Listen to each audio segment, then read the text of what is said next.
الله وبركاته.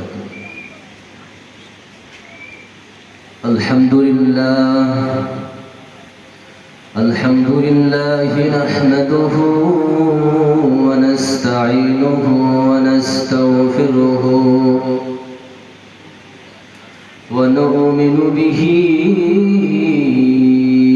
ونتوكل عليه ونعوذ بالله من شرور أنفسنا ومن سيئات أعمالنا من يهده الله فلا مضل له ومن يضلله فلا هادي له ونشهد أن لا إله إلا الله وحده لا شريك له ونشهد أن سيدنا وحبيبنا ومولانا محمدا عبد الله ورسوله الذي أرسله بالحق بشيرا ونذيرا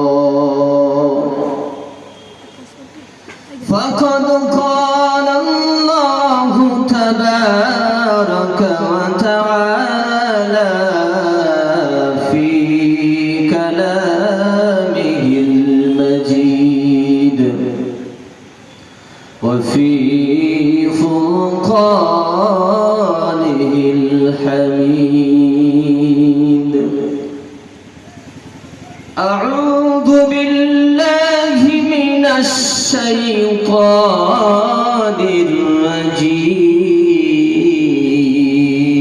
الرجيم إن الله وملائكته يصلون على النبي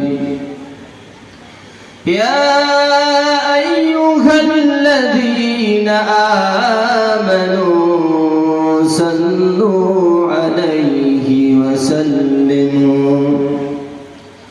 وسلموا تسليما محبت الشهد پڑھیں اللهم صل على سيدنا مولانا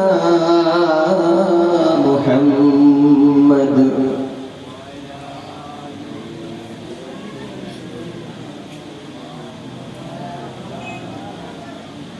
मुझे कुछ मिले या न मिले मुहम्मद मिले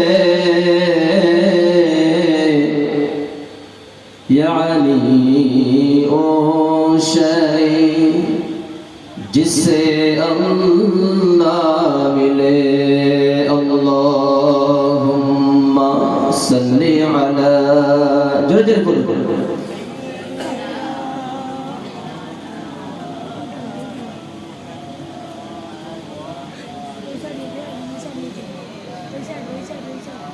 وقال الله تبارك وتعالى وإنك لعلى خلق عظيم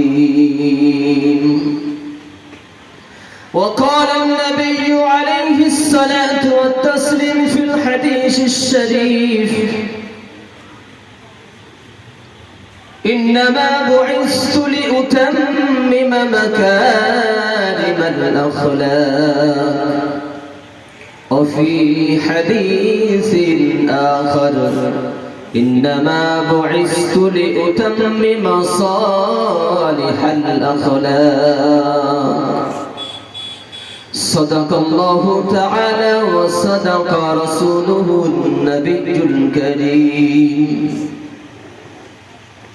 আল্লাহ পাকের অশেষ মেহেরবানি যে মহান স্রষ্টা রব্বুল আলামিন আমাদেরকে ভালোবেসে আজ 17তম রবিউস সানি এইরকম একটি গুরুত্বপূর্ণ মজলিসে আসা বসা কোরআন হাদিস শোনার মতো তৌফিক দিয়েছেন আল্লাহ পাক। আল্লাহ পাকের দরবারে আমরা শুকরিয়া আনতে বলি আলহামদুলিল্লাহ। সবাই উচ্চ আওয়াজে বলি আলহামদুলিল্লাহ।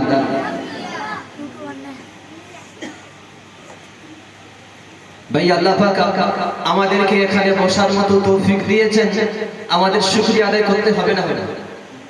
হবে তো? আল্লাহ পাক বলছেন ওয়া কালিলুম মিন ইবাদিয়াশ শাকুর, আমার বান্দার উপরে আমি যা নিয়ামত দিয়েছি, ওয়া ইন তাউদ্দু নি'মাতাল্লাহি লা তুহসুহা, বান্দা তোমরা যদি আমার নিয়ামতকে গুনতে থাকো তোমরা ফেল হয়ে যাবে, শুমার করতে পারবে না, গুনতে মাথায় তুলতে পারবে না, ফেল হয়ে যাবে। তো আল্লাহ পাক আমাদেরকে এখানে যে আশা বসা কোরআন হাদিস শোনার মতো তৌফিক দিয়েছেন। এই সময় কত মানুষ বিভিন্ন কাজে ব্যস্ত রয়েছে, আল্লাহ পাকের শুকরিয়া আনতে আমাদেরকে বলতে হবে আলহামদুলিল্লাহ।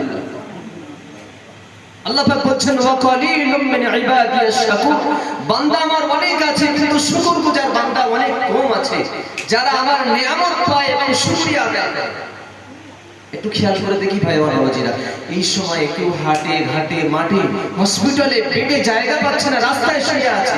আমার আল্লাহ পাক আমার আপনাকে ভালোবেসে কোরআন হাদিসের মাজলিস মাজালিসুল ইলমি হিয়া রাউযাতুন মিন রিয়াজিল জান্নাহ, জান্নাতের বাগানে বসার মতো তৌফিক দিয়েছেন। শুধু তাই নয়, মসজিদটাও জান্নাতের বাগান, দুটো জান্নাতের বাগান একসাথে জমা হয়ে গেছে। শুকরিয়া আদায় করতে হবে না? একটু জোরে উচ্চ আওয়াজে বলুন আলহামদুলিল্লাহ।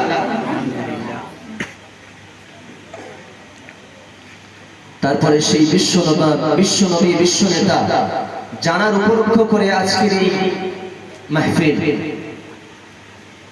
তার উপরে লক্ষ্য করি দরুদ বর্ষিত হোক সকলে অন্তরের অন্তরস্থান থেকে বলি সাল্লাল্লাহু আলাইহি ওয়াসাল্লাম। একটু আওয়াজ দিয়ে বলুন সাল্লাল্লাহু আলাইহি ওয়াসাল্লাম। নবী আমার হাদিস শরীফের ভিতরে বলেছেন মান সাল্লা আলাইহা সালাতান ওয়াহিদা সাল্লাল্লাহু আলাইহি আশরা, যে ব্যক্তি আমি নবী আমার উপরে একবার দরুদ শরীফ পাঠ করবে ওই ব্যক্তির উপরে আল্লাহ পাক 10টা রহমত নাযিল করবেন। জোরে বলুন সুবহানাল্লাহ। নবী সাল্লাল্লাহু আলাইহি ওয়াসাল্লাম আরো বলেছেন ওয়া হুত্তাত আনহু আশারু খাতিয়াত, যে ব্যক্তি আমার